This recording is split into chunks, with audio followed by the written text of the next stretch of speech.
In real estate, one of the areas that a lot of agents fail in is that they can't negotiate on price. Usually I'm dealing with two types of buyers. One type of buyer, the issue is that they can't afford it. Then you've got the other type of buyer who doesn't see the value. Right? So they say, Mark, I know you're trying to get $1.4 million, but based on my research, all I can see is that it's worth 1.2. So my question then is, okay, tell me specifically, which property are you comparing it to?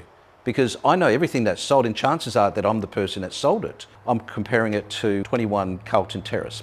Okay, let me tell you the difference between the two. So what I'm doing is that I'm educating the seller on why the property is at that specific price. So let me give you some specific examples of properties that I've sold that have achieved much higher prices than other properties. One that comes to mind is one that I sold in Wynnum 12 months ago, roughly. So you had a builder that bought a double block.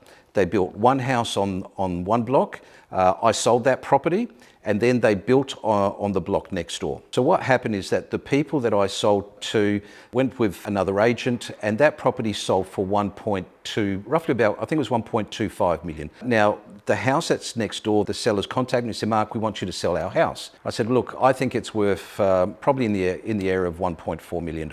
But the one next door has just sold for 1.25.